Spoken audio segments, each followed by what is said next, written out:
Saya akan ngobrol tentang sedikit konsep karya pada kali ini. Mungkin karya ini terinspirasi dari kesenian reok wayang yang khususnya berada di wilayah Sandaan, yang sampai saat ini berkembang dengan pesat dan baik. Pada kesempatan kali ini saya dan teman-teman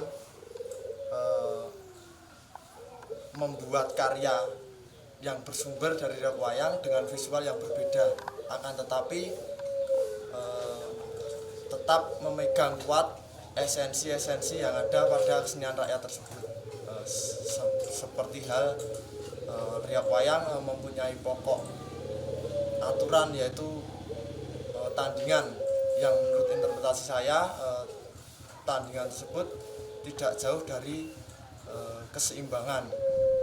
Pada karya ini keseimbangan bukan berarti keseimbangan pola lantai atau apakah itu. Saya visualkan dengan keseimbangan pada tubuh kepenarian teman-teman semua. Jadi mungkin secara bentuk karya agak sedikit istilahnya yang pikir lah istilahnya. Jadi seseorang memang benar-benar melihat sesuatu hal baru, kok reok kok seperti itu. Ternyata bukan hanya sebatas bentuk karya yang dipertunjukkan dalam bentuk asli reok wayang, akan tetapi memegang kuat pada esensi-esensi yang dipergunakan untuk bahan proses kreatif penciptaan karya tari ini. Mungkin seperti itu.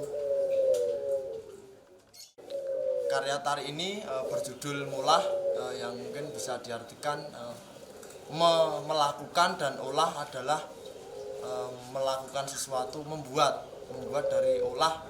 Olah bisa juga berartikan pola adalah gerak, mungkin gerak-gerak yang bersumber dari reok, esensi-esensi yang ada dijadikan sebagai proses kreatif dan disusun, dan jadilah karya seperti ini tadi. Pada bagian ini menyimpulkan tentang keseimbangan, yang dimana keseimbangan dalam tubuh manusia mempunyai satu titik tumpuan.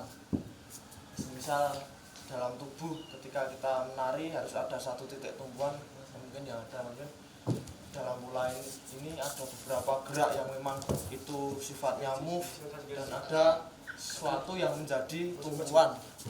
Misal bagian kali ini berbicara mengenai tentang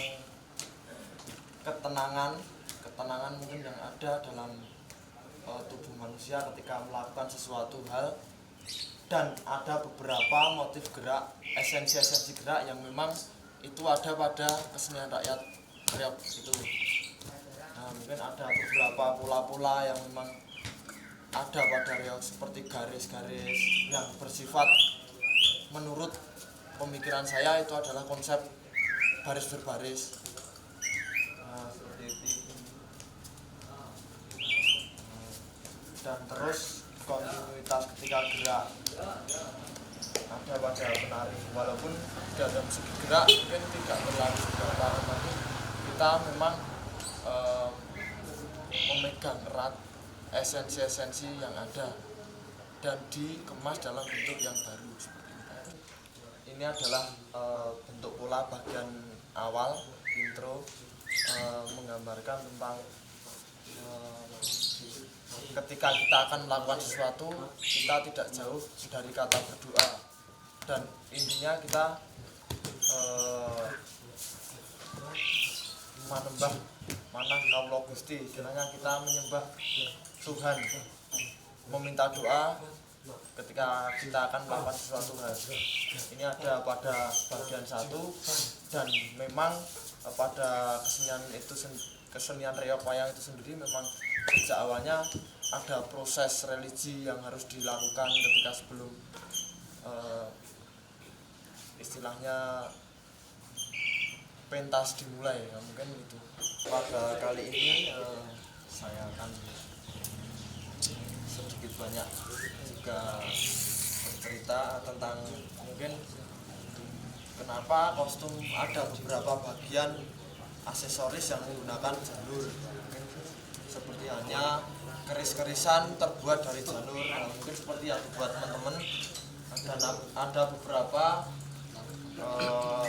gelang tangan, plat bau, sama jamang. Seperti apa kok dibuat dengan janur, mungkin secara nilai-nilai yang ada dan menurut simbah-simbah yang dulu ketika dipergunakan dalam kesenian reog, janur disimbolkan dengan doa. Mungkin ada yang bilang ketika tidak memakai janur iso-iso dadi istilahnya, dan menurut pemikiran saya tidak jauh dari lantaran doa yang divisualkan dengan bentuk janur seperti ini. Dan di karya ini janur dipergunakan menjadi sebuah aksesoris, ada keris-kerisan, ada plat bau, ikat kepala yang semula hanya dipakai di bawah stagen, kali ini memang dipertonjolkan dan dikembangkan menjadi sebuah aksesoris dalam kostum. Dan di sini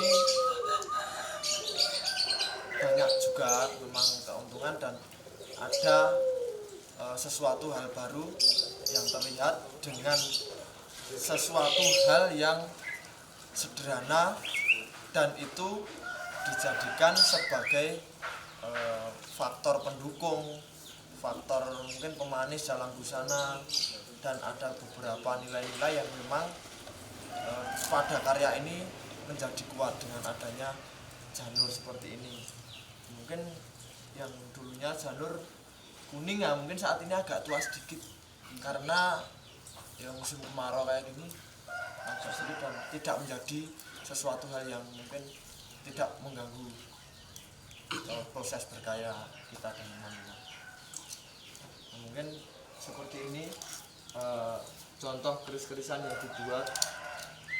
Nah seperti ini dipakai di belakang. Mungkin keris-keris itu sendiri menyimbolkan tentang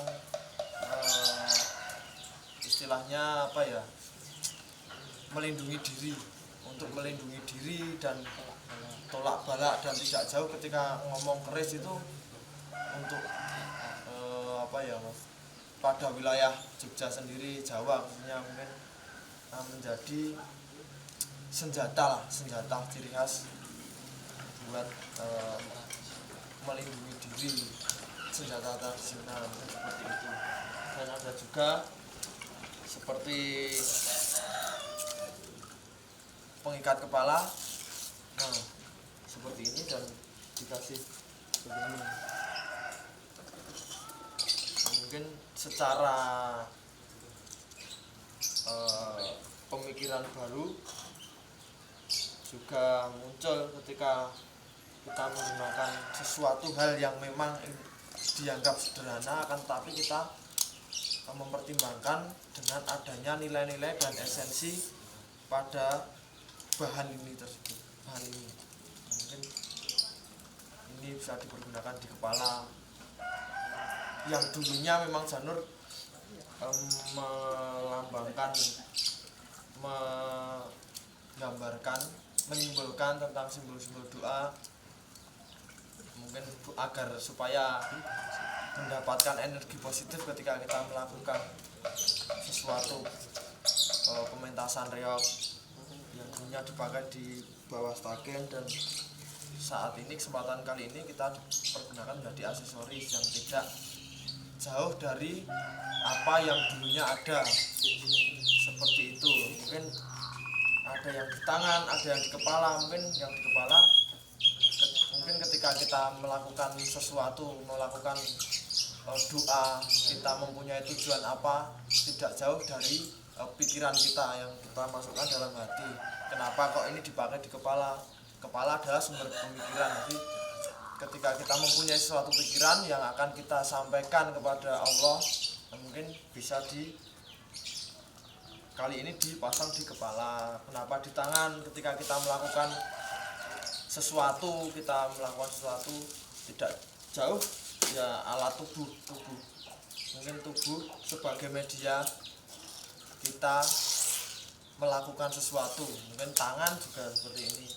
Di sini ada doa, di sini doa. Terus di sini juga menjadi pusat perlindungan diri, dilambangkan dengan adanya keris ini tadi. Dan beberapa aksesoris mungkin yang ada seperti ini yang dibuat oleh teman-teman. Nah, ini ada beberapa bentuk lagi. Coba lihat Mas Andi. Nah, ini ada bentuk seperti ini. Bentuk ini yang dipakai di tangan. Ini tidak jauh dari nilai-nilai keseimbangan juga. Jadi ketika ada kanan, ada kiri, ada atas, mungkin ada yang ke bawah, ini secara tidak langsung kita juga membicarakan tentang keseimbangan. Mungkin bukan dalam segi konsep garapan, bentuk visual karya, akan tetapi dalam keseluruhan kita juga mempertimbangkan seperti halnya pada kostum, warna kostum juga kita pertimbangkan. Mungkin beberapa kain menggunakan warna yang merah, ada yang hitam. Mungkin dari warna-warna itu membicarakan tentang keseimbangan juga yang ada pada bumi. Adanya ya apik ya elek istilahnya, semua seimbang, tergantung kita sebagai manusia yang melakukan pada menjalani kehidupan, bagaimana kita harus melakukan sesuatu hal, bagaimana kita harus menjalankan sesuatu, di mana yang baik, di mana yang buruk. Mungkin hal itu tergantung pada diri